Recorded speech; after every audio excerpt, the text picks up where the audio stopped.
നമ്മുടെ ലാസ്റ്റ് പോഡ്കാസ്റ്റിൽ ഒരു കസ്റ്റമർ വില്ല വാങ്ങിക്കുമ്പോൾ ശ്രദ്ധിക്കേണ്ടതായിട്ടുള്ള കുറേ കാര്യങ്ങൾ നമ്മൾ ഡിസ്കസ് ചെയ്തിരുന്നു. അപ്പം എനിക്ക് തോന്നുന്നു അതിൻ്റെ താഴെ വന്ന കമൻസും ഒക്കെ നോക്കുമ്പോൾ ഭയങ്കര ഇൻഫോർമേറ്റീവ് ആയിട്ടുള്ളൊരു പോഡ്കാസ്റ്റാണ്. ഇനിയും ഇങ്ങനത്തെ പോഡ്കാസ്റ്റ് ചെയ്യണം, അല്ലെങ്കിൽ കുറേയും കൂടെ ക്വസ്റ്റ്യൻസ് ഒക്കെ ആഡ് ചെയ്യണം എന്നൊക്കെ പറഞ്ഞ് ഒത്തിരി കമൻസ് ഞാൻ അതിൻ്റെ ഇടയിൽ കാണാനിടയായി. അപ്പോൾ എനിക്ക് തോന്നി നമ്മുടെ ഈ ഒരു പോഡ്കാസ്റ്റിൽ നമ്മൾ അന്ന് പെൻഡിങ് വെച്ചിട്ടുള്ള കുറച്ച് ക്വസ്റ്റ്യൻസും കൂടെ ആഡ് ഓൺസ് ചെയ്യാം എന്നുള്ളത്. അപ്പോൾ ശരിക്കും പറഞ്ഞാൽ സാർ ഒത്തിരി വില്ലകൾ ചെയ്യുന്ന ഒരാളാണ്. വില്ല പ്രോജക്ട്സ് ഒരുപാട് നമ്മൾ പല ലൊക്കേഷനിൽ, ഇപ്പോൾ കൊച്ചിയാണെങ്കിലും ട്രിവാൻഡ്രം ഒക്കെ നമ്മൾ ചെയ്യുന്നുണ്ട്. അപ്പോൾ ഈ 2025 ഇപ്പോൾ ഒരു ബയ്യറെ സംബന്ധിച്ചിടത്തോളം അവരുടെ മൈൻഡ് സെറ്റ്, അതുപോലെ പുതിയ കുറേ ട്രെൻഡുകളൊക്കെ ഇപ്പോൾ 2025 വന്നിട്ടുണ്ട്. അപ്പോൾ അതൊന്ന് സാറിന് ഒന്ന് എക്സ്പ്ലെയിൻ ചെയ്യാൻ പറ്റുമോ? വില്ലയുടെ മറ്റേത് ഇൻഡസ്ട്രി സംഭവിക്കുന്ന പോലെയൊക്കെ തന്നെ വില്ല മേടിക്കുന്നവർക്കും വീട് വെക്കുന്നവർക്കൊക്കെ ഒരുപാട് വ്യത്യാസങ്ങൾ വന്നിട്ടുണ്ട്. അപ്പോൾ അത് പുതിയതായിട്ട് മാർക്കറ്റിൽ വന്ന മെറ്റീരിയലിൻ്റെ അഡ്വർടൈസ്മെൻറ്റ് കണ്ടാൽ തന്നെ നമുക്ക് മനസ്സിലാവും ഒരുപാട് ട്രെൻഡ് വ്യത്യാസം വന്നിട്ടുണ്ട്. പ്രത്യേകിച്ച് ഈ കോവിഡിന് ശേഷം, കോവിഡിന് മുമ്പും കോവിഡിന് ശേഷമുള്ളത് എല്ലാ ഇൻഡസ്ട്രിയിലും ചേഞ്ച് വന്നിട്ടുണ്ട്. പക്ഷേ വില്ല മേടിക്കുന്നവർക്ക് ഭയങ്കര വ്യത്യാസം എനിക്കിതിൽ നിന്ന് മനസ്സിലാക്കാൻ പറ്റിയിട്ടുണ്ട്. അതിനകത്ത് നേരത്തെയൊക്കെ നമുക്കറിയാം, ഇപ്പം ഹോം ജിമ്മ്, ഹോം തിയേറ്ററുകൾ, ബാർ കൗണ്ടറുകൾ, ഇതൊക്കെ വളരെ റെയറായിട്ടൊക്കെയുള്ള വീടുകൾ ചെയ്യാറുള്ളൂ. അതെ, 10% ആൾക്കാരൊക്കെ അങ്ങനെ ഡിമാൻഡ് വരാറുള്ളൂ. ഇപ്പം എനിക്ക് തോന്നുന്നു 50% മുകളിൽ ആൾക്കാർ ഇങ്ങനെ ചോദിക്കാറുണ്ട്. പ്രത്യേകിച്ച് ഇപ്പം പണ്ട് വീടുകളിൽ ഓഫീസ് എന്നൊരു ട്രെൻഡ് ഇല്ല. ഇപ്പം ഈ വർക്ക് ഫ്രം ഹോം എന്നുള്ള കൺസെപ്റ്റ് വന്നപ്പം വീടിലൊരു ഓഫീസ് എന്നുള്ളത് അതൊക്കെ നമ്മൾ ഈ പ്ലാൻ ചെയ്യുന്ന സമയത്തിന് ആൾക്കാർ പ്ലാൻ ചെയ്ത് ചോദിക്കുന്നുണ്ട്. അപ്പോൾ റിക്വയർമെൻറ്റുകൾ വളരെ സ്പെസിഫിക് ആണ്.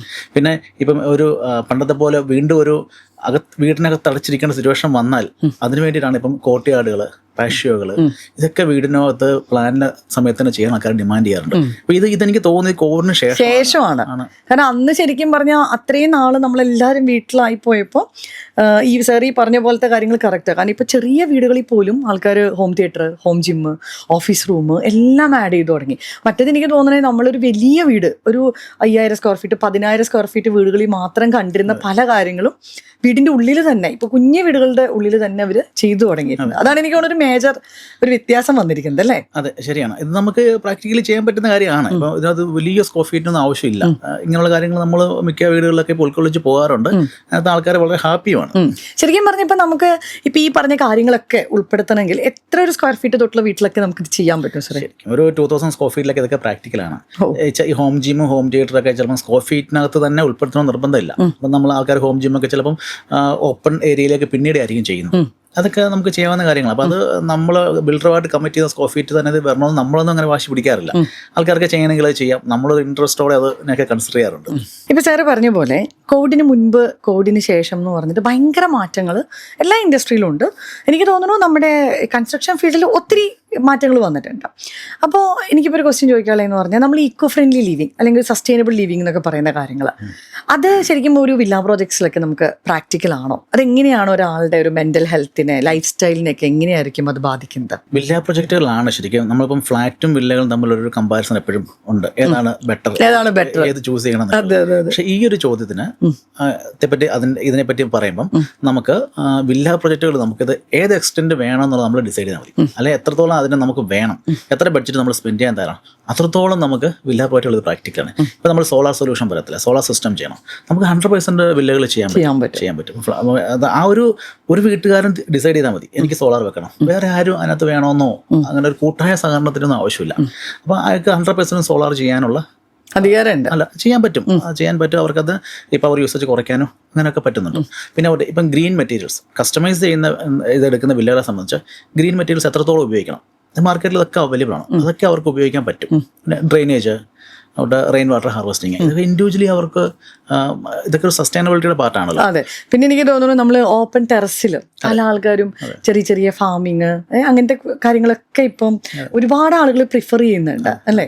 ഓപ്പൺ ടെറസ് ഇപ്പം നമ്മൾ അങ്ങനെ ടെറസാക്കി ഇടാതെ അതുപോലെ ഒരു യോഗ പോലത്തെ ഏരിയാസ് ക്രിയേറ്റ് ചെയ്യുക, ഫുള്ള് ചുറ്റും ചെടികൾ വെക്കുക, അതൊക്കെ എനിക്ക് തോന്നുന്നു ഒരു കോവിഡിന് ശേഷം ഉണ്ടായിട്ടുള്ള കുറേ മാറ്റങ്ങളാണ്. അതെ, ഇതെല്ലാം വില്ലകളിൽ ഞാൻ പറയില്ല എത്ര വേണം, എത്രത്തോളം നമുക്ക് പോകണമെന്ന് മാത്രം ഡിസൈഡ് ചെയ്യാം. ലിമിറ്റുകളില്ല, എത്രത്തോളം വേണം അത്രത്തോളം ചെയ്യാം.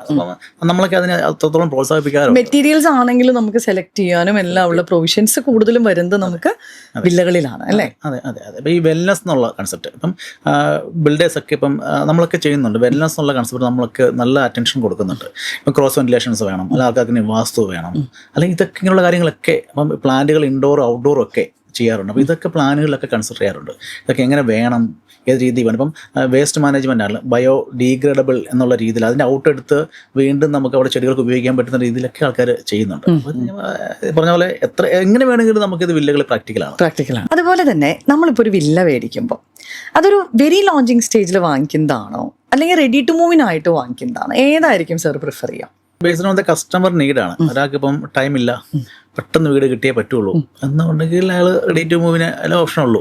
അതെല്ലാം സമയങ്ങളുണ്ട് ഉണ്ടെങ്കിൽ ഒരുപാട് അഡ്വാൻറ്റേജ് ഉണ്ട് അതിനകത്ത്. ഇപ്പം കസ്റ്റമൈസ് ചെയ്ത് വില്ലകൾ ഇത്രയും കിട്ടുക എന്നുള്ളത് ഇത് ശരിക്കും ഒരു വലിയ അഡ്വാൻറ്റേജാണ്, വലിയ ബെനിഫിറ്റാണ് കസ്റ്റമേഴ്സിനെ സംബന്ധിച്ച്. കാരണം അവർക്ക് അവരുടെ താല്പര്യങ്ങളും വീടിനെ പറ്റിയുള്ള അവരുടെ സങ്കല്പങ്ങളൊക്കെ ഉൾക്കൊള്ളിച്ച് ഈ പ്ലാനിലും എൻ്റെ കൺസ്ട്രക്ഷനിലും ഇൻറ്റീരിയറിലൊക്കെ ഇൻവോൾവ് ചെയ്യാൻ പറ്റും.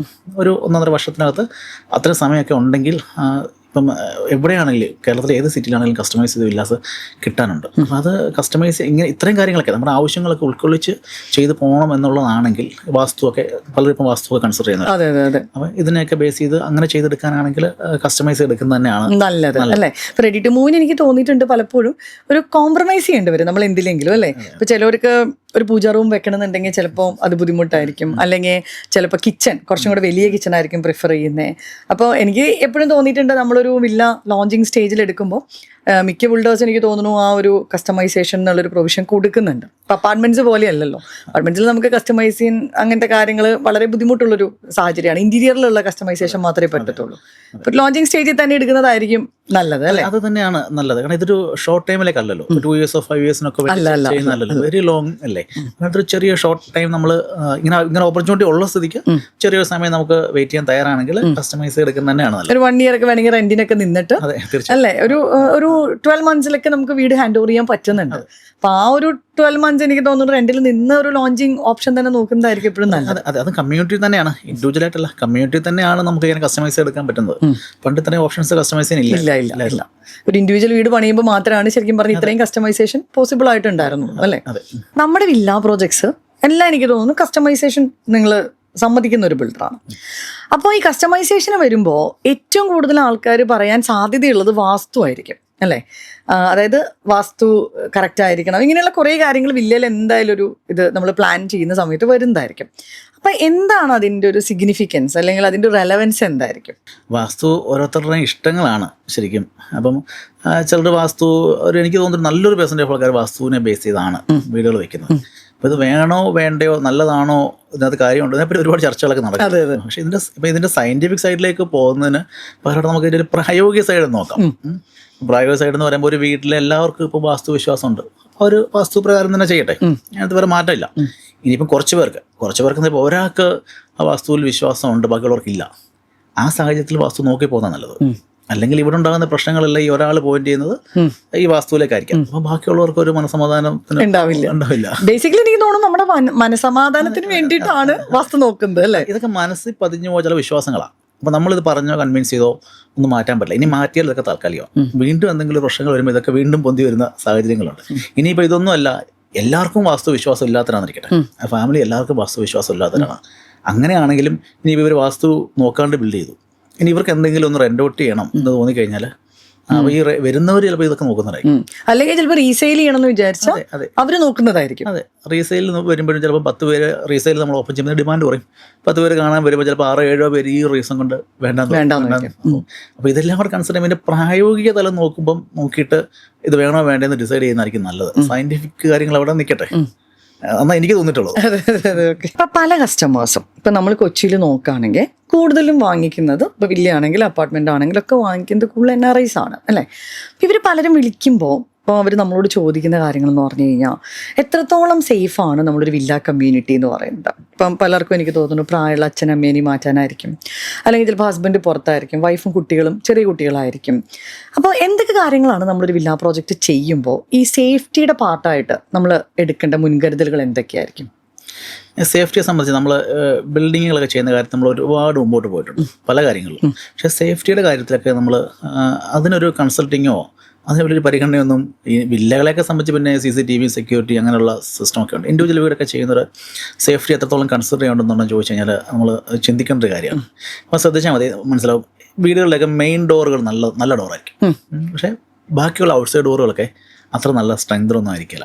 പ്രത്യേകിച്ച് ഈ റൂഫ് ടോപ്പുകൾ ഇപ്പൊ പലയിടത്തും ഈ വീടുകളൊക്കെ പൊളിച്ചു കയറുന്നത് റൂഫ് ടോപ്പിലെ ഡോറുകളാണ്. ഇതൊക്കെ ചിലപ്പം വുഡൻ ഡോറുകൾ തന്നെ ആണോ എന്ന് തന്നെ നമുക്ക് സംശയമാണ്. ഏതെങ്കിലും ഒരു ഡോർ, സ്റ്റെയർ റൂമിന്റെ ഡോറല്ലേ, ഏതെങ്കിലും ഒരു ഡോറൊക്കെ പ്ലേസ് ചെയ്യാന്നുള്ളതാണ്. അതുപോലെ ടോയ്ലറ്റുകളിലൊക്കെ മനസ്സിലായി, ടോയ്ലറ്റുകളിലൊക്കെ നമ്മൾ വലിയ വിൻഡോകൾ വെക്കും. നമ്മൾ ടോയ്ലറ്റുകൾ വലിയ വിൻഡോയുടെ ആവശ്യമൊന്നുമില്ല. ഇത് വെട്ടം കയറി തുറന്നിടാനൊന്നും പോകുന്നില്ല നമ്മൾ. പക്ഷേ എന്നിട്ട് ശരിക്കും എക്സോസ്റ്റ് ഫാൻ മതി ടോയ്ലറ്റുകൾ, അതിൻ്റെ ആവശ്യമുള്ളൂ. അപ്പം ഇപ്പം ഒരു നല്ലൊരു മഴയുള്ള സിറ്റുവേഷൻ ആണെന്നിരിക്കട്ടെ, ഒരു ടോയ്ലറ്റിൻ്റെ ഒരു വലിയ വിൻഡോ പൊളിച്ച് ഒരാൾ അകത്ത് കയറാം, നല്ലൊരു മഴയുള്ള സമയത്ത് ഈ സൗണ്ടൊന്നും നമ്മൾ കേൾക്കില്ല. ഈ ടോയ്ലറ്റിൽ നിന്ന് ബെഡ്റൂമിലേക്കുള്ള ഡോർ എന്നൊക്കെ പറഞ്ഞാൽ ഒരു സെപ്പറേഷൻ ഡോർ മാത്രം, അത് സ്ട്രെങ്ത് ഉള്ള ഡോർ ഒന്നുമില്ല. മിക്കയിടത്തും ഈ ടോയ്ലറ്റിന്റെ വിൻഡോകളൊക്കെ പൊളിച്ചിട്ടാണ് അകത്തേക്ക് കയറുന്നത്. പിന്നെ അതുപോലെ അപ്പോൾ നമ്മൾ ഈ ഡോറിന്റെ ഫ്രെയിമുകളൊക്കെ പ്ലേസ് ചെയ്യുന്ന സമയത്ത് ശരിക്കും അത് നമ്മൾ കോൺക്രീറ്റ് ചെയ്താണ്, ഈ ക്ലാമ്പുകൾ വെച്ചിട്ട് അതിനെ കോൺക്രീറ്റ് ചെയ്താണ് പ്ലേസ് ചെയ്യേണ്ടത്. അപ്പം അങ്ങനെയൊക്കെ തന്നെ ആണോ ഇത് പ്ലേസ് ചെയ്യുന്നത് എന്നുള്ളതൊക്കെ ഉണ്ട്. ഇതൊക്കെ വളരെ സിമ്പിളായിട്ട് ആൾക്കാർ പൊളിച്ചകത്തേക്ക് കയറുന്ന സിറ്റുവേഷൻസ് ഉണ്ട്. ഇപ്പം പുതിയ വീടുകളെ സംബന്ധിച്ച് ഗ്ലാസുകൾ വെക്കുമ്പോഴേ ഫുൾ ഏരിയ ഗ്ലാസ് ആയിരിക്കും. ഇതിന് ഷോയ്ക്ക് വേണ്ടി നമ്മൾ ഗ്രില്ലുകൾ അവോയ്ഡ് ചെയ്യുന്നുണ്ട്. അപ്പം ഗ്രില്ലുകൾ അവോയ്ഡ് ചെയ്യുമ്പോൾ ജസ്റ്റ് ഗ്ലാസുകൾ മാത്രമാണ്. അപ്പോൾ ഇത് കമ്മ്യൂണിറ്റി ലിവിങ്ങിൽ ഇതൊക്കെ ഓക്കെയാണ്. പക്ഷേ ഇൻഡിവിജ്വലായിട്ട് വീടുകൾ വെക്കുമ്പം ഇങ്ങനെ ഗ്ലാസുകളൊക്കെ മാത്രം വെക്കുന്ന സമയങ്ങളിലൊക്കെ പല പ്രശ്നങ്ങളുണ്ട്. കമ്മ്യൂണിറ്റിയിൽ നമ്മൾ, എനിക്ക് തോന്നുന്നു ഇപ്പം അഡ്വാൻസ്ഡ് ആയിട്ടുള്ള ഒത്തിരി ടെക്നോളജിയും കാര്യങ്ങളൊക്കെ നമ്മൾ യൂസ് ചെയ്യുന്നുണ്ട് അല്ലേ? ഇപ്പം നമ്മൾ CCTV ക്യാമറാസ് കാര്യങ്ങൾ എല്ലാം അല്ലേ? അതുകൊണ്ട് ഈ ഡോറുകളുടെ തിക്നെസ് ഒരു പ്രശ്നമാണ്. ഇപ്പം നമ്മൾ കോസ്റ്റ് കട്ട് ചെയ്യാൻ വേണ്ടിയിട്ടൊക്കെ തടി കുറയ്ക്കാൻ വേണ്ടിയിട്ടൊക്കെയാണ് ഈ ഡോറുകളുടെ തിക്നെസ് ഒക്കെ ഭയങ്കര കുറവായിരിക്കും. അപ്പോൾ ഇത് നമ്മൾ ഈ കാണുന്ന ഡോർ എന്ന് പറഞ്ഞാൽ ഒരു സിംഗിൾ വുഡ് അല്ലല്ലോ, ഒറ്റത്തടി അല്ലല്ലോ ശരിക്കും. ഇത് പല തടികളെ ജോയിൻറ്റ് ചെയ്തെടുക്കുന്ന. അപ്പം ജോയിൻറ്റ് ചെയ്തുമ്പോൾ ഒരു ഔട്ടർ ഫ്രെയിം ഉണ്ടാവും. ഈ ഔട്ടർ ഫ്രെയിമിലേക്കാണ് നമ്മൾ ബാക്കി തടികൾ ശരിക്കും ഇൻസെർട്ട് ചെയ്യണം. അപ്പോൾ ഇൻസെർട്ട് ചെയ്യുന്ന സ്ഥലങ്ങളിൽ ഇതിന് തിക്നെസ് ഭയങ്കര, മൊത്തം എൻ്റെ ഡോറിന് തിക്നെസ് കുറവാണെങ്കിൽ ഇതിന് തിക്നെസ് കുറവായിരിക്കും. ചെറിയ ഹോളുകളിലേക്കാണ് ചെറിയ പീസുകൾ, തടിയുടെ പീസുകൾ നമ്മൾ ഇൻസെർട്ട് ചെയ്യുന്നത്. അപ്പോൾ ഇവിടെ ഈ പറഞ്ഞ പോലെ ഇതിന് തിക്നെസ് കുറവായിരിക്കും. അപ്പോൾ അതൊക്കെ ജസ്റ്റ് ഒന്ന് തള്ളി കഴിയുമ്പോൾ തന്നെ അകത്തേക്ക് പോകുന്ന സിറ്റുവേഷൻസ് ആണ്. പിന്നെ അതുപോലെയാണ് ഈ മാസ്റ്റർ സ്വിച്ചുകളുണ്ട്. മാസ്റ്റർ സ്വിച്ച് എന്നാൽ ഔട്ട് സൈഡിലെ എല്ലാ സ്വിച്ചുകളും എല്ലാ ബെഡ്റൂമിലും മാസ്റ്റർ സ്വിച്ച് വേണം ശരിക്കും. അല്ല ഔട്ട് സൈഡ് ഓർ ഇൻസൈഡ് എത്ര പരമാവധി ലൈറ്റുകൾ ഒറ്റ മാസ്റ്റർ സ്വിച്ചിൽ മനസ്സിലായി. ഒറ്റ സ്വിച്ചിട്ട് എല്ലാം രീതിയിൽ അല്ലേ? അതെ, ഇത്തരം സ്വിച്ചുകൾ നമുക്ക് വേണ്ടത് തന്നെയാണ്. പക്ഷേ അപ്പോൾ വേറെ കാര്യമുണ്ട്, നമ്മളിപ്പോൾ UPS കൊടുക്കുമ്പോൾ, പവർ പോകുന്ന സമയത്ത് UPS കൊടുക്കുന്ന സമയത്ത് പലരുടെ ഈ മാസ്റ്റർ സ്വിച്ചുകളൊന്നും UPS കവർ ചെയ്യില്ല. ശരിക്കും UPSനകത്തുനിന്ന് ഉള്ള ബാക്കപ്പ് ഏറ്റവും കൂടുതൽ വേണ്ട ഇത്ര മാസ്റ്റർ സ്വിച്ചുകൾക്കാണ്. പിന്നെ അവിടെ അലാമുകൾ പലരും പല ബെഡ്റൂമുകളൊക്കെ ആയിരിക്കാം. എന്തെങ്കിലും ഒരു തെഫ്റ്റിൻ്റെ ഇൻഫർമേഷൻ നടന്നാൽ എല്ലാവരും ഇൻഫോം ചെയ്യണം. ഫോൺ വിളിച്ചോ അല്ലെങ്കിൽ എഴുന്നേറ്റ് പോയി അപ്പോൾ ഇൻഫോം ചെയ്യാൻ പറ്റുന്ന സിറ്റുവേഷൻ ഒന്നും ആയിരിക്കില്ല. അപ്പോൾ അലാമുകളും കാര്യങ്ങളൊക്കെ നമുക്ക് സെറ്റ് ചെയ്യുന്നത്. അതുകൊണ്ട് ഈ CCTV ക്യാമറകൾ മാക്സിമം പ്രൊമോട്ട് ചെയ്യുക. CCTVയുടെ വയറിങ്ങുകൾ അത് നമ്മൾ ഇലക്ട്രിക്കൽ വയറിങ് നടക്കുന്ന സമയത്ത് തന്നെ ഈ വയറുകൾ ആർക്കും കട്ട് ചെയ്യാൻ പറ്റാത്ത രീതിയിൽ ഒത്തുകൂടെ ഒക്കെ തന്നെ ചെയ്യണം, നമ്മൾ പ്ലേസ് ചെയ്ത് പോവുക. ഇത്തരം കാര്യങ്ങളൊക്കെയാണ്. പിന്നെ അതുപോലെയാണ് നമുക്കിപ്പോൾ പലയിടത്തും ഈ മീറ്റർ ബോക്സിനോട് ചേർന്നാണ് ഫീസുകൾ വരുന്നത്.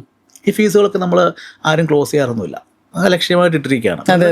KSEB റീഡിങ്ങിന് വേണ്ടിയിട്ട് നമ്മളിത് ഓപ്പൺ ചെയ്തിട്ടിരിക്കുക. പക്ഷേ ഇവിടെ ഈ ഫീസുകൾ ഡിസ്കണക്ട് ചെയ്യാൻ വലിയ പാടൊന്നുമില്ല. ആർക്കും ഡിസ്കണക്ട് ചെയ്യുമ്പം ഈ മാസ്റ്റർ സ്വിച്ചുകൾക്കൊക്കെ UPS ഉണ്ടോ, ഇങ്ങനെയൊക്കെയുള്ള കാര്യങ്ങളെല്ലാം നമ്മൾ ഹൈ അറ്റൻഷൻ കൊടുക്കേണ്ട കാര്യങ്ങളാണ്.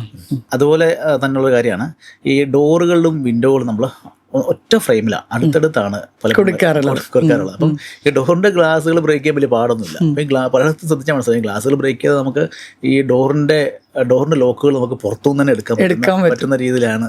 അതൊക്കെ നമ്മൾ ഇങ്ങനെയുള്ള കാര്യങ്ങളൊക്കെ ശ്രദ്ധിക്കുകയാണെങ്കിൽ ഒരു പരിധിവരെയൊക്കെ നമുക്കിതിനെ ചെയ്യാം, റെസിസ്റ്റ് ചെയ്യാനായിട്ട് പറ്റും. അല്ലെങ്കിൽ നമ്മുടെ മനസ്സിലെങ്കിലും നമ്മളിങ്ങനെ കാര്യങ്ങളൊക്കെ ചെയ്തിട്ടുണ്ട്, ഒരു സമാധാനം, ഒരു വിശ്വാസവും സമാധാനമൊക്കെ ഉണ്ട്. പിന്നീടല്ലേ സാറേ, ഇപ്പം നമുക്ക് കേരളത്തിൽ ക്ലൈമറ്റ് ഒട്ടും പ്രെഡിക്റ്റ് ചെയ്യാൻ പറ്റാത്ത രീതിയിലാണ് പോകുന്നത്. അപ്പം നമ്മൾ ഒരു വീടിൻ്റെ പ്ലാൻ ചെയ്യുന്ന സമയത്ത് എന്തൊക്കെ കാര്യങ്ങളാണ് നമ്മൾ ഈ ഒരു ക്ലൈമറ്റിനെ ബേസ് ചെയ്തിട്ട് നമ്മൾ ശ്രദ്ധിക്കേണ്ടത്, അതൊന്ന് എക്സ്പ്ലെയിൻ ചെയ്യാമോ? കേരളത്തിലെ ബിൽഡിങ്ങുകൾ ഡിസൈൻ ചെയ്യുമ്പോൾ ആർക്കിടെക്ട്സും എഞ്ചിനീയേഴ്സിൻ്റെ ഏറ്റവും വലിയ ചലഞ്ച് നമ്മുടെ ഈ ക്ലൈമറ്റ് തന്നെയാണ്. നമുക്കൊരു 5-6 മാസം റെയിൻ, ഇപ്പം 5-6 മാസം ഒന്നും പറയാൻ പറ്റില്ല. രാവിലെ റെയിനാണ്, നല്ല റെയിനാണ്, ഉച്ച കഴിഞ്ഞ് നല്ല ചൂടുള്ള സാഹചര്യങ്ങളാണ്. പിന്നെ ഹ്യൂമിഡിറ്റി ഉള്ളൊരു ക്ലൈമറ്റുമാണ്. അപ്പോൾ ഇതിനകത്ത് നിന്നോട്ട് വീട് ഡിസൈൻ ചെയ്യാൻ ഒത്തിരി ചലഞ്ചസ് ഉണ്ട്. അപ്പോൾ ഇത് മഴ എന്ന് പറഞ്ഞാൽ നമുക്ക് വാളുകളിലേക്കൊക്കെ ഡയറക്റ്റ് ബിൽഡിങ്ങിലേക്ക് വരാണ്ടിരിക്കണം. അതുപോലെ തന്നെ ചൂടാണെങ്കിലും ഒരു റിഫ്ലക്ഷനായിട്ട് കിട്ടുന്ന നല്ലത്, ഡയറക്റ്റ് അടിക്കരുത്. പഴയ വീടുകൾ ശ്രദ്ധിച്ചാൽ മനസ്സിലാവും, ചുറ്റും വരാന്തകളൊക്കെ ഉള്ള വീടുകളാണ്. അപ്പം ഡയറക്റ്റ് നമുക്ക് ഈ സൺലൈറ്റ് എത്തില്ല. എന്നാൽ റിഫ്ലക്ഷൻ ആയിട്ട് നമുക്ക് വെട്ടം കിട്ടുന്നു. ഇപ്പം നമ്മളങ്ങനെ വരാന്തകളൊന്നും ചെയ്യാറില്ല. ഇതിന് ഇപ്പോഴത്തെ സാഹചര്യത്തിൽ ഏറ്റവും കൂടുതൽ നമുക്ക് ഈ ഒരു കാര്യത്തിന് സഹായിക്കുന്ന ഈ സൺഷെയ്ഡുകളാണ്. സൺഷെയ്ഡുകളെ എത്രത്തോളം ഇതിനകത്ത് പ്രാക്ടിക്കലി ആൾക്കാർ ഡിസൈൻ ചെയ്യുന്നതെന്ന് എനിക്ക് അറിഞ്ഞുകൂടാ. പക്ഷെ നമുക്ക് സൺഷെയ്ഡുകൾ ശരിക്കും ഇതിനകത്ത് യൂസ്ഫുൾ ആണ്. മഴയെ ഇത് നമുക്ക് നന്നായിട്ട് മഴ പെയ്യുന്ന സമയങ്ങളിൽ ഡയറക്റ്റ് വാളുകളിലേക്ക് വെള്ളം വരാത്ത രീതിയിൽ സൺഷെയ്ഡുകൾ പ്രൊട്ടക്ട് ചെയ്യാറുണ്ട്. പക്ഷെ അത് നമുക്ക് കഴിവതും എൻ്റയർ ബിൽഡിംഗ് ഏരിയയ്ക്ക് കൊടുക്കുക. വിൻഡോകൾക്ക് മാത്രം കൊടുക്കാതെ വിൻഡോയ്ക്ക് കൊടുക്കണം. വിൻഡോയിൽ കൊടുത്തു കഴിഞ്ഞാൽ നമുക്ക് ഡയറക്റ്റ് സൺലൈറ്റ് വിൻഡോയിലേക്ക് അടിക്കുന്നതും ഒപ്പം തന്നെ ഈ മഴ പെയ്യുന്ന സമയത്ത് വിൻഡോ നനയാണ്ടിരിക്കാനൊക്കെ നല്ല. പക്ഷേ എൻ്റെ ഒരു ബിൽഡിങ്ങിന് ഈ സൺഷെയ്ഡിൽ കൊടുത്തു പോകുന്നുണ്ടല്ലോ, ഈ ഒരു കാര്യത്തിന് നമുക്ക് കുറേയൊക്കെ പരിഹാരം ഉണ്ടാക്കാൻ പറ്റും അല്ലേ. പിന്നെ അതുപോലെ ഈ ബിൽഡിങ്ങിൻ്റെ സൗത്തിൽ നിന്നാണ് കൂടുതലും നമുക്ക് ചൂട് അകത്തേക്ക് വരുന്നത്. അപ്പോൾ നമ്മൾ ഡിസൈൻ ചെയ്യുന്ന സമയത്ത് വലിയ ഫിക്സ്ഡ് ഫ്രെയിമുകൾ, ഗ്ലാസ് ഉള്ള ഫിക്സ്ഡ് ഫ്രെയിമുകൾ സൗത്ത് സൈഡിൽ കൂടുതൽ ഒഴിവാക്കുക. അല്ലെങ്കിൽ ആ സൈഡുകൾ ഔട്ട് സൈഡ് നമുക്ക് ട്രീസൊക്കെ പ്ലാന്റ് കുറച്ചുകൂടെ നന്നായിരിക്കും. അതായത് വലിയ വിൻഡോസ് ഒക്കെ നമ്മൾ ആ ഒരു വാൾസിൽ കൊടുക്കുന്നത് ഒഴിവാക്കുന്നത് നല്ലതായിരിക്കും അല്ലേ. അതെ, അങ്ങനെ ഒഴിവാക്കുക. അത് കൊടുക്കുകയാണെങ്കിൽ തന്നെ നമുക്ക് അതിന് പ്രിക്കോഷൻസ് എടുക്കണം. നല്ല കോട്ടന്റെ കർട്ടനുകളൊക്കെ ഇട്ട് മാനേജ് ചെയ്യുക. അപ്പോൾ കൂടുതൽ ചൂടകത്തേക്ക് വരാത്ത സാഹചര്യം ഉണ്ടാവും. പിന്നെ നമുക്ക് ചെടികൾ ഇൻസൈഡ് ഔട്ട് സൈഡിലും ഒക്കെ വെക്കാം. ഒരു പരിധിവരെയൊക്കെ ഇത് നമുക്ക് മാനേജ് ചെയ്യാൻ പറ്റും. അതൊക്കെ എനിക്ക് തോന്നുന്നു ആ ഒരു പ്ലാനിങ് സ്റ്റേജിൽ തന്നെ നമ്മൾ ചെയ്യുവാണെങ്കിൽ കുറേ കാര്യങ്ങളല്ലേ. ഇപ്പോൾ വീടിൻ്റെ ഉള്ളിൽ ചൂട് കുറയ്ക്കുന്നതൊക്കെ നമ്മൾ കഴിഞ്ഞ ഒരു പോഡ്കാസ്റ്റിൽ നമ്മൾ ഡിസ്കസ് ചെയ്തിരുന്നു. അപ്പോൾ അതൊക്കെ എനിക്ക് തോന്നുന്നു ഇനീഷ്യൽ സ്റ്റേജിൽ തന്നെ നമ്മളിതെല്ലാം ഡീറ്റെയിൽഡ് ആയിട്ട് ശ്രദ്ധിച്ച് പോവുകയാണെങ്കിൽ കുറേ കാര്യങ്ങൾ നമുക്ക് മാറ്റം വരുത്താം. തീർച്ചയായിട്ടും ക്രോസ് വെന്റിലേഷൻ അത് ഭയങ്കര ഇമ്പോർട്ടൻ്റ് ആണ്. അപ്പം ഹ്യൂമിഡിറ്റി ഉണ്ട് നമുക്ക്. അപ്പോൾ ഈ ഹോട്ട് എയർ എസ്കേപ്പ് ചെയ്യണമല്ലോ. അപ്പോൾ അതിന് ക്രോസ് വെന്റിലേഷൻസ് അത്യാവശ്യമാണ്. എയർ വന്ന് പുറത്ത് പോയേ പറ്റുള്ളൂ. അപ്പോൾ അത് വീടിനകത്ത് ഏറ്റവും കൂടുതൽ എല്ലാത്തിനേക്കാളും കൂടുതൽ കൺസിഡർ ചെയ്യേണ്ട ഒരു കാര്യമാണ് ഈ ക്രോസ് വെന്റിലേഷൻ. അപ്പം വാസ്തുവൊക്കെ ഒരു പരിധി വരെ പറയുന്നത് ഇതൊക്കെയാണ്. അപ്പം നമുക്കിത് ഒരു ബേസിക് സയൻസ് നമുക്ക് എല്ലാവർക്കും അറിയാവുന്നതാണ്. അപ്പം നമുക്കറിയാവുന്ന ബേസിക് സയൻസ് വെച്ചിട്ട് നമുക്ക് ഈ വെന്റിലേഷൻസും എയർ കയറി ഇറങ്ങി പോകണം, ഇതൊക്കെ നമുക്ക് ഒരു സാധാരണ കോമൺ സെൻസിൽ നിന്ന് നമുക്ക് മാനേജ് ചെയ്യാം. ആർക്കും ചെയ്യാവുന്ന കാര്യങ്ങളേ ഉള്ളൂ. അതുപോലെ നമ്മളിപ്പോൾ ഒരു വില്ല അല്ലെങ്കിൽ വീട് തുടങ്ങുന്നതിന് മുൻപ് ടെക്നിക്കലി എനിക്ക് തോന്നുന്നു കുറച്ച് പ്ലാനുകൾ നമ്മൾ ഫിനിഷ് ചെയ്യേണ്ടതുണ്ട്. അപ്പോൾ ഏതൊക്കെ പ്ലാനാണ് നമ്മൾ തീർത്തു വെക്കേണ്ടത്? ഇതൊരു വളരെ ഇമ്പോർട്ടൻ്റ് ആയ ഒരു ക്വസ്റ്റ്യൻ ആണ്. പലർക്കും ഈ പറഞ്ഞ പോലെ എല്ലാം കംപ്ലീറ്റ് ചെയ്ത് കഴിയുമ്പോൾ പല അബദ്ധങ്ങൾ പറ്റി എന്ന് പറയുന്നത് ഈ പ്ലാനുകൾ എല്ലാം തീർക്കാണ്ട് പോകുന്നതാണ്. ഇപ്പോൾ നമുക്ക് ആർക്കിടെക്ചർ പ്ലാൻ എല്ലാവരും ചെയ്യാറുണ്ട്. ആർക്കിടെക്ചർ പ്ലാൻ എന്ന് പറയുമ്പോൾ അതിൻ്റെ ടോട്ടൽ ആർക്കിടെക്ചറും space, number of bedroom, square feet, അങ്ങനെയുള്ള കാര്യം, സ്റ്റോറേജുകൾ എങ്ങനെ വേണം, ഇതൊക്കെയാണ്. ഇതിനൊപ്പം തന്നെ interior plan, first architecture plan ആണ്. ഒപ്പം തന്നെ ഇൻറ്റീരിയറിൻ്റെ പ്ലാൻ. ഇൻറ്റീരിയർ അതിൻ്റെ ഫങ്ഷണാലിറ്റിയാണ്. എവിടെ വേണം കബോർഡിൻ്റെ ജസ്റ്റ് കബോർഡ് മാത്രമല്ല, എങ്ങനെ വേണം, അതിൻ്റെ ലുക്ക് ആൻഡ് ഫീൽ എങ്ങനെ വേണം, ലൈറ്റുകൾ എങ്ങനെ വേണം, ഇങ്ങനെയുള്ള കാര്യങ്ങളെല്ലാം ഇൻറ്റീരിയറിലാണ് നമ്മൾ ചെയ്യുന്നത് മെയിനായിട്ട്. എനിക്ക് പക്ഷേ മിക്ക ആൾക്കാരും വീട് തീരുമ്പോഴാണ് ഇന്റീരിയറിന്റെ ആളുടെ അടുത്ത് പോകുന്നത് അല്ലേ. അതൊക്കെ മാറിക്കിട്ടിയാൽ വളരെ നല്ലതാണ്. അപ്പോൾ ആർക്കിടെക്ചർ പ്ലാൻ ഒപ്പം തന്നെ ഇന്റീരിയർ പോകണം. അപ്പോൾ ഇന്റീരിയർ പ്ലാനെ കൺസിഡർ ചെയ്യുമ്പോൾ ചിലപ്പോൾ ആർക്കിടെക്ചറിനകത്ത് പോലും കുറച്ച് വ്യത്യാസങ്ങൾ, കാരണം ഇന്റീരിയർ ആണല്ലോ നമ്മുടെ സങ്കല്പം, എങ്ങനെ വേണം എന്നുള്ളതിന്റെ വീട് അങ്ങനെ ആക്കുന്നത് ഇന്റീരിയർ ആണ്. അതെ, അപ്പോൾ ചില ആർക്കിടെക്ചർ പ്ലാനകത്ത് ചില വ്യത്യാസങ്ങൾ പിന്നെ വരുത്താൻ പറ്റില്ല. മനസ്സ് ബിൽഡ് ചെയ്താൽ പിന്നെ ചെയ്യാൻ പറ്റില്ല. അല്ലെങ്കിൽ നമുക്ക് ഇതൊക്കെ ചെയ്തു പറ്റും. അപ്പം ഇന്റീരിയറിന്റെ പ്ലാൻ വേണം, ആർക്കിടെക്ചറിന്റെ പ്ലാൻ വേണം. പിന്നെ ഒപ്പം തന്നെ ഇമ്പോർട്ടൻസ് ഉള്ളതാണ് വയറിംഗ് പ്ലാൻ, ഇലക്ട്രിക്കൽ അല്ലേ. ഇലക്ട്രിക്കൽ പ്ലാൻ എന്ന് പറഞ്ഞാൽ കാരണം ഇത് നമുക്ക് ലൈറ്റുകൾ എവിടെ വേണം, അല്ലെങ്കിൽ നമ്മളൊരു നൈറ്റിലൊരു റൂമിലേക്കല്ലേ എവിടേക്കല്ലേ എൻ്റർ ചെയ്യാം, ഡോർ തുറന്ന് എൻ്റർ ചെയ്യുമ്പോൾ നമുക്ക് പെട്ടെന്ന് നമുക്ക് റൈറ്റ് ഹാൻഡ് ആണോ ലെഫ്റ്റ് ഹാൻഡ് ആണോ ഉപയോഗിക്കുന്നത്. റൈറ്റ് ഹാൻഡ് ഉപയോഗിക്കുമ്പോൾ ഡോർ തുറക്കുമ്പോൾ റൈറ്റ് സൈഡിൽ തന്നെ ആ സ്വിച്ച് വേണമല്ലോ.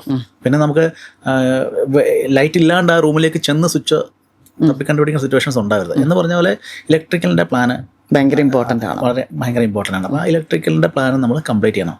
അപ്പോൾ തന്നെ പ്ലംബിങ്ങിൻ്റെ പ്ലാൻ, ഇത് നമ്മൾക്ക് നേരത്തെ ഫിനിഷ് ചെയ്താൽ ഏറ്റവും നല്ലതാണ്. ഈ പൈപ്പുകളുടെ ഒക്കെ നീഡുകളും കാര്യങ്ങളും ഒക്കെ ഉണ്ടാവും. ഇതെല്ലാം നമുക്ക് ഫൈനലൈസ് ചെയ്ത് ഇപ്പം കിച്ചനെ സംബന്ധിച്ചൊക്കെ ഈ പ്ലാൻ വളരെ ഇമ്പോർട്ടൻ്റാണ്. അപ്പോൾ നമുക്ക് പലർക്കും സിങ്കുകളൊക്കെ പല താല്പര്യങ്ങളാണ്. സിങ്ക് വേണം, ഓവൻ വേണം, വാഷിംഗ് മെഷീൻ ഇവിടെ വെക്കണം, ഇങ്ങനെയുള്ള കാര്യങ്ങൾ. ഇതിനൊക്കെ നമുക്ക് ഇത്തരം പ്ലാനുകളൊക്കെ കംപ്ലീറ്റ് ചെയ്ത് ശരിക്കും പറഞ്ഞാൽ ആ വീട്ടിലെ ഏറ്റവും ചെറിയ സാധനങ്ങൾ എന്താണോ, ഏറ്റവും മൈന്യൂട്ട് കാര്യങ്ങൾ, അപ്പോൾ ചെറിയൊരു ഗ്ലാസ് എവിടെ വെക്കണം, അല്ലെ ഒരു പ്ലേറ്റ് എവിടെ വെക്കണം, അത്രത്തോളം കാര്യങ്ങൾ പ്ലാൻ ചെയ്യാൻ പറ്റിയെങ്കിൽ അത്രത്തോളം നല്ല. സ്റ്റോറേജുകൾ ഈ 4-5 സെന്റുകളൊക്കെ ചെയ്യുന്ന ബിൽഡിങ്ങുകൾ സ്റ്റോറേജുകൾ ഭയങ്കര ഇമ്പോർട്ടൻറ്റ്. പിന്നീട് സാധനങ്ങൾ കൂടിക്കൊണ്ടേ വരും, എങ്ങനെ മാനേജ് ചെയ്യും. അപ്പോൾ സ്റ്റോറേജ് എവിടെയൊക്കെ നമുക്ക് ചെയ്യാൻ പറ്റുമോ അവിടെയൊക്കെ സ്റ്റോറേജ് ചെയ്തു പോകണം. അപ്പം architecture plan, interior plan, electrical plan, പ്ലംബിങ്ങിൻ്റെ പ്ലാന്, പിന്നെ നമുക്ക് പിറ്റുകൾ ധാരാളം ഉണ്ട് ഔട്ട് സൈഡ്. അപ്പോൾ വാസ്തുവിലൊക്കെ കൺസിഡർ ചെയ്യാൻ നിങ്ങൾ ടോയ്ലറ്റിൻ്റെ പിറ്റുകളൊക്കെ ഉണ്ട്. ഇത് പലപ്പോഴും കന്നിമൂലയ്ക്ക് അവിടെ ഇവിടെയൊക്കെ വരാൻ പാടില്ല എന്നൊക്കെ ഉണ്ട്. അപ്പം കന്നിമൂലയൊക്കെ ആദ്യമേ ഡിസൈഡ് ചെയ്തിട്ട് ഈ ടോയ്ലറ്റിൻ്റെ പിറ്റ് എവിടെ വേണം, വേസ്റ്റ് വാട്ടർ ഇവിടെ പോകണം, കിച്ചൻ്റെ വാട്ടർ ഇവിടെ പോകണം, ഈ പിറ്റുകളുടെ എല്ലാം പ്ലാനുകൾ നേരത്തെ ഡിസൈഡ് ചെയ്യണം. അപ്പോൾ പലപ്പോഴും ഈ ബിൽഡിങ്ങുകൾ പണിതിട്ടാണ് ഈ പിറ്റ് എടുക്കാൻ പോകുന്നത്. ചിലപ്പോൾ ബിൽഡിങ്ങിൻ്റെ ബാക്കിലായിരിക്കും പിറ്റിൻ്റെ പൊസിഷൻ. പിന്നെ അവിടെ JCB നമുക്ക് ഇത്തരം വണ്ടികളൊക്കെ കൊണ്ടുപോകാനും ഇവിടെ നിന്നുള്ള സോയില് പിന്നെ അവിടെ നിന്ന് അൺലോഡ് ചെയ്യാനൊക്കെ ബുദ്ധിമുട്ടാണ്. അപ്പോൾ നേരത്തെ കണ്ടുപിടിക്കുകയാണ് ചിലപ്പോൾ ബിൽഡിങ്ങിന് മുമ്പ് ചെയ്യുന്നതിന് മുമ്പ് ചിലപ്പോൾ ഈ പിറ്റ് ഇളക്കി എടുക്കേണ്ടി വരും. അപ്പോൾ ഈ പിറ്റിൻ്റെ പ്ലാൻ കൃത്യമായിട്ട് എടുത്തു പോയാൽ വാസ്തുവിനെയും ഇതിൻ്റെ പൊസിഷൻസൊക്കെ കൺസിഡർ ചെയ്യാനും അത് കൃത്യമായിട്ട് നമുക്ക് ഈ പ്ലംബിങ്ങിൻ്റെ വയറുകളൊക്കെ പ്ലംബിങ്ങിൻ്റെ ആ ഒരു ലൈനുകളൊക്കെ ഫിക്സ് ചെയ്ത് പോകാനൊക്കെ പറ്റും. അപ്പോൾ അതും ഈ പിറ്റുകളുടെ പ്ലാനുകളും വളരെ ഇമ്പോർട്ടൻസ് ആണ്. പിന്നെ ഇതെല്ലാം കഴിഞ്ഞിട്ട് ഒരു ഫിനാൻഷ്യൽ പ്ലാനും വേണം. ഓക്കെ, അതാണ് എനിക്കോട് മെയിൻ അല്ലേ.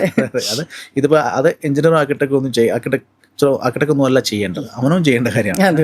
അപ്പോൾ അത് എവിടെ അവസാനിപ്പിക്കണം, എത്ര രൂപയ്ക്ക് അവസാനിപ്പിക്കണം, അല്ലെങ്കിൽ ഇപ്പം ഇൻറ്റീരിയറിന് ഞാൻ എത്ര സ്പെൻഡ് ചെയ്യും, അല്ലെങ്കിൽ സാനിറ്ററിക്ക് ഞാൻ എത്ര സ്പെൻഡ് ചെയ്യും എന്നുള്ളത്. ഇനി എവിടെയെങ്കിലും കുറവുകൾ വന്നാൽ അങ്ങോട്ടും ഇങ്ങോട്ടും അഡ്ജസ്റ്റ് ചെയ്തിട്ടാണെങ്കിൽ ഇത് ആ ഒരു ബഡ്ജറ്റിൽ നിർത്താൻ ശ്രമിക്കും. പല ആൾക്കാരും പറയും ഞാൻ പ്ലാൻ ചെയ്തപ്പോൾ ഇത്രയായിരുന്നു, പക്ഷെ അതിൽ നിന്ന് പിന്നെ കുറേ എമൗണ്ട് ഒത്തിരി മുകളിലേക്ക് ഇപ്പോൾ വീട് വെക്കുമ്പോൾ മെയിനായിട്ട് കേൾക്കുന്ന ഒരു കാര്യമാണ് അത്.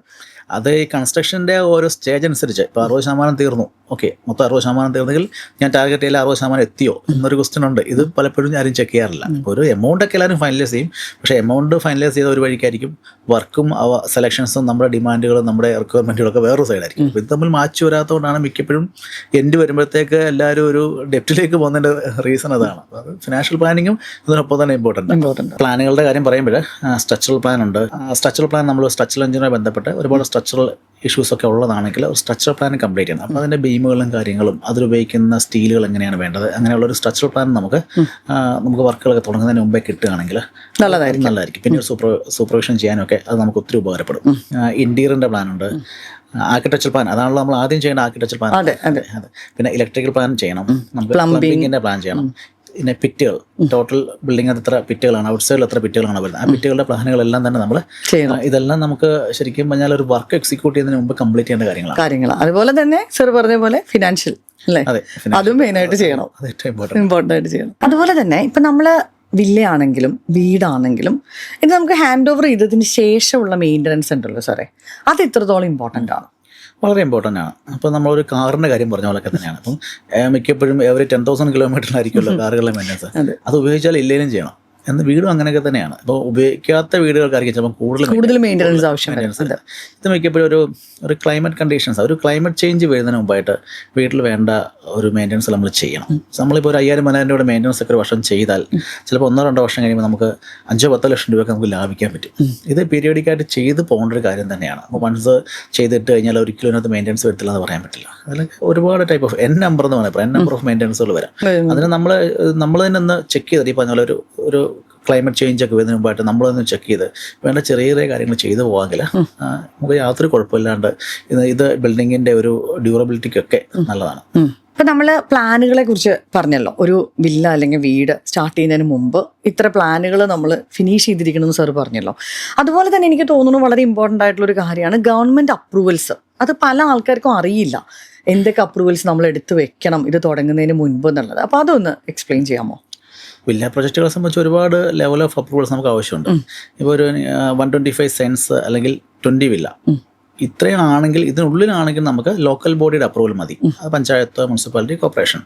അതല്ല, അതിൽ കൂടുതലുണ്ട്. 20 വില്ലയും 125 സെൻസിന് മുകളിലോട്ടാണെങ്കിൽ നമുക്ക് ടൗൺ പ്ലാനിങ്ങിൻ്റെ അപ്രൂവൽ വേണം. ഈ അപ്രൂവൽ എന്താണെങ്കിലും ആദ്യത്തെ ലെവൽ വേണ്ടതാണ്. പിന്നെ അതുപോലെ ലാൻഡ് ഡെവലപ്മെൻറ്റ് ഉണ്ടെങ്കിൽ ഡെവലപ്മെൻറ്റ് അപ്രൂവൽ വേണം. അതുപോലെ നമ്മൾ ഒരു വലിയ എക്സ്റ്റെൻഡ് ആണ് ലാൻഡ്, അതിനെ സ്പ്ലിറ്റ് ചെയ്താണ്, ഒരു 5 ഏക്കേഴ്സ് ആണ്, നമ്മൾ 5 to 10 സെൻറ്റ് സ്പ്ലിറ്റുകളാണ് നമ്മൾ സെല്ല് ചെയ്യുന്നെങ്കിൽ അതിന് സബ് ഡിവിഷൻ ലേഔട്ട് എന്ന് പറയും. അതിനെ ഡിവൈഡ് ചെയ്തിട്ടുള്ള ലേഔട്ട്. അതിപ്പോൾ നമ്മൾ ഈ ബേസ്ഡ് ഓൺ ദ സെൻറ്റ് എങ്ങനെയാണോ, അത് town planning or local body എവിടുന്ന് വേണമെങ്കിലും നമുക്ക് എടുക്കാം. ഇവിടുന്ന് നല്ല conditions based on the conditions അവിടുന്ന് ഡെവലപ്മെന്റ് പെർമിറ്റ് എടുക്കണം, സബ് ഡിവിഷൻ എടുക്കണം. ഇത്രയും എടുത്തെങ്കിൽ മാത്രമേ നമുക്ക് റെറയുടെ അപ്രൂവലിന് പോകാൻ പറ്റുള്ളൂ.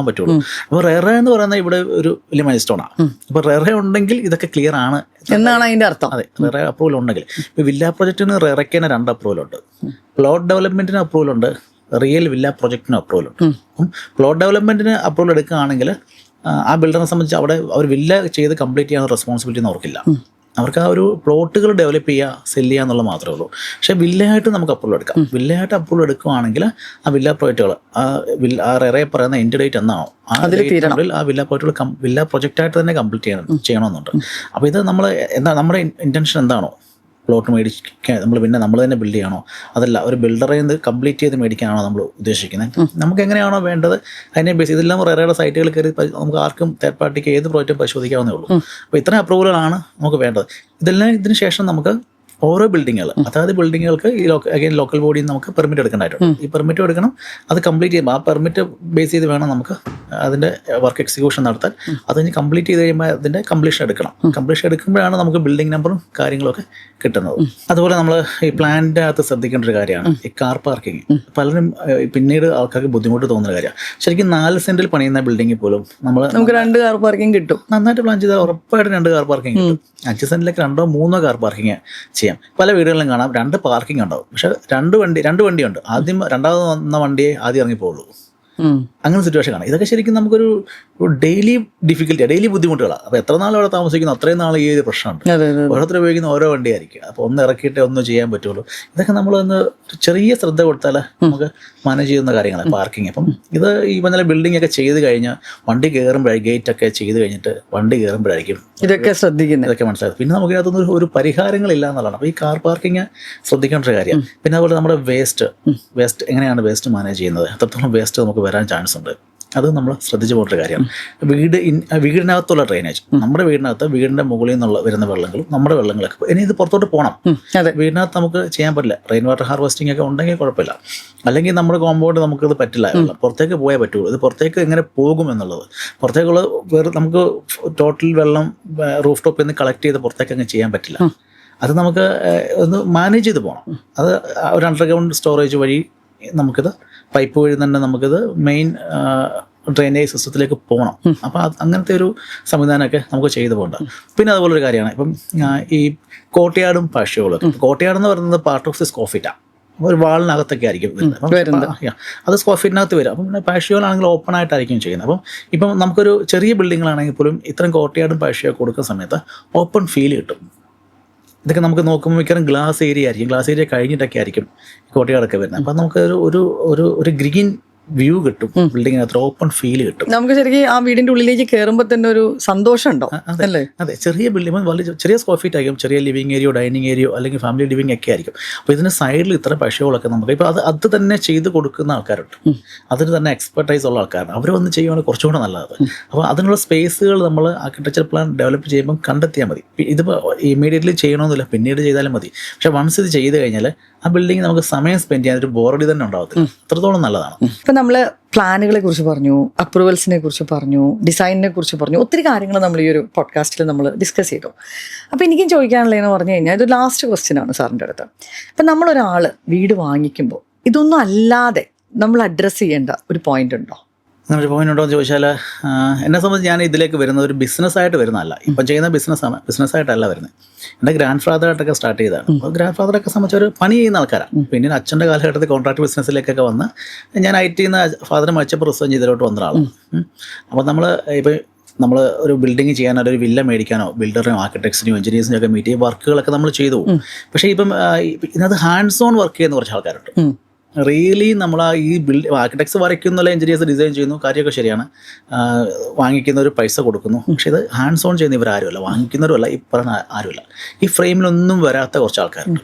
അവരാണ് റിയലി ഇതിൻ്റെ വർക്ക് എക്സിക്യൂട്ട് ചെയ്യുന്നത്.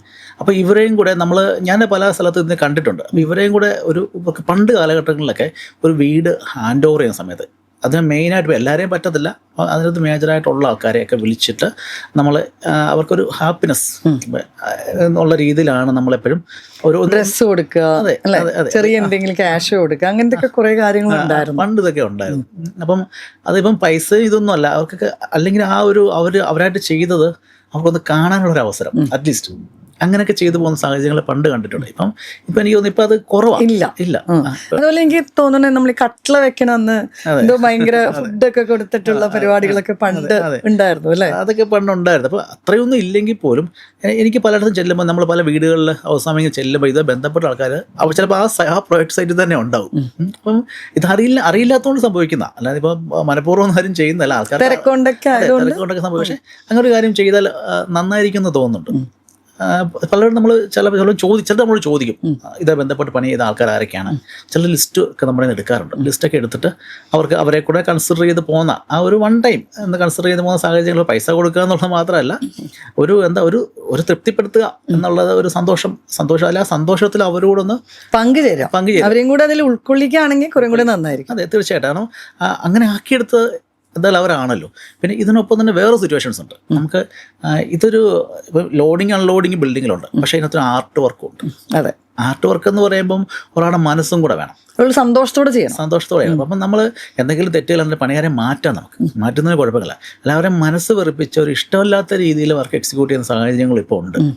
അതെ, അപ്പോൾ വർക്ക് ചെയ്യിപ്പിക്കുന്നവർ ആരും ആയിക്കോട്ടെ, അപ്പോൾ ഇങ്ങനെയുള്ള വർക്കേഴ്സിനോട് നമ്മൾ ഇവർക്ക് കുറച്ച് ഇമോഷൻസ് ഉള്ള ആൾക്കാരാണ്. അവർ ചെയ്യുന്ന വർക്കുകളെ നമ്മൾ അവിടെ നിന്ന് ബ്ലെയിം ചെയ്യുന്ന സിറ്റുവേഷൻസും അങ്ങനെ അല്ലെന്ന് ചോദിച്ചതിൻ്റെയോ പറഞ്ഞതിൻ്റെയോ കേട്ടതിൻ്റെയോ ഒക്കെ പ്രശ്നമായിരിക്കാം. ഇതൊക്കെ മനുഷ്യൻ ചെയ്യുന്ന കാര്യങ്ങളാണ്, മിസ്റ്റേക്സ് വരാം, വരുത്തില്ലെന്ന് പറയാൻ പറ്റില്ല. പക്ഷെ അത് അവിടെ നിന്ന് അവരെ ബ്ലെയിം ചെയ്തിട്ട് വീണ്ടും ആ വർക്കുകൾ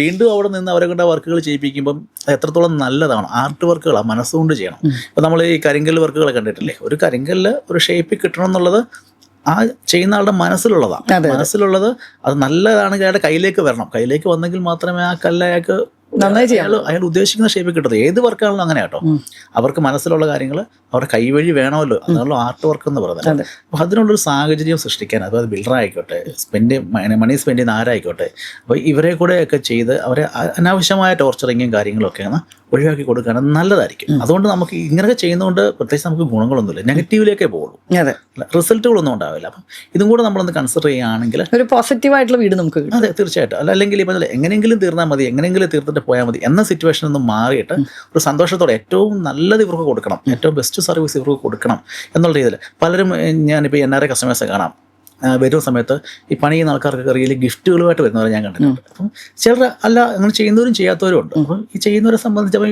ഈ വർക്ക് ചെയ്യാൻ നിൽക്കുന്നവരെ മനസ്സിൽ ഇപ്പോൾ എല്ലാവർക്കും ഉണ്ടാവും, ഇങ്ങനെ ഗിഫ്റ്റ് കൊടുക്കുന്നതുകൊണ്ട് അവർക്ക് കൂടുതൽ സന്തോഷം ഉണ്ടാവണം എന്നുള്ളതല്ല, പക്ഷെ അവർക്ക് ഒരു സന്തോഷമുണ്ട്, ഹാപ്പിനെസ് ഉണ്ട് അവർക്ക്. അപ്പോൾ അതുകൂടെ ക്രിയേറ്റ് ചെയ്ത് പോവുകയാണെങ്കിൽ ആ ഒരു വീട് നല്ലതായിരിക്കും, പോസിറ്റീവ് ആയിരിക്കും, ഒരു എനർജി ഓൾറെഡി അവിടെ വരും, ഉണ്ടായിരിക്കും. അങ്ങനെ ഒരു തോന്നൽ എനിക്കുണ്ടായിട്ടുണ്ട്. അപ്പോൾ സാറേ ഒരുപാട് സന്തോഷം. വീണ്ടും നമുക്ക് കുറേ ഇൻഫർമേഷനായിട്ട് ഈ ഒരു എപ്പിസോഡിൽ ഇരിക്കാൻ പറ്റി. അപ്പോൾ എനിക്ക് തോന്നുന്നു ഗോയിങ് ഫോർവേഡ് ഇതുപോലത്തെ നല്ല കുറേ ഇൻഫർമേഷനായിട്ട് വീണ്ടും നമുക്ക് കാണാൻ പറ്റുമെന്ന് വിശ്വസിക്കുന്നു. അപ്പോൾ thanks for your time. Thank you Nimmi. നമ്മൾ കൂടുതൽ ഇരിക്കാറുള്ള പ്രൊജക്റ്റുകൾ ഓപ്പൺ ചെയ്യുന്ന സമയത്ത്, പ്രൊജക്റ്റുമായി ബന്ധപ്പെട്ട കാര്യങ്ങൾ സംസാരിക്കാനും അത് ഒബ്വിയസ്ലി സെയിൽസിന് വേണ്ടിയാണ്. പക്ഷേ ഇതൊന്നും അല്ലാതെ നമ്മൾ ഇത്ര ഇൻഫർമേഷൻസ് റിയലി ആൾക്കാർക്ക് കൊടുക്കുക, അതിന് നിങ്ങൾ ഇങ്ങനെ ഇനിഷ്യേറ്റീവ് എടുത്തതിന് അതിനെ ആദ്യം അപ്രിഷ്യേറ്റ് ചെയ്യണം. അപ്പോൾ നമ്മളിവിടെ പറഞ്ഞ കാര്യങ്ങളൊന്നും നമ്മുടെ പ്രൊജക്റ്റിൻ്റെ കാര്യങ്ങളോ സെയിൽസ് കാര്യങ്ങളൊന്നും അല്ല, ഇതുമായി ബന്ധപ്പെട്ടുള്ള ജനറൽ കാര്യങ്ങളാണ്, ജനറൽ ഇൻഫർമേഷൻസ് ആണ്.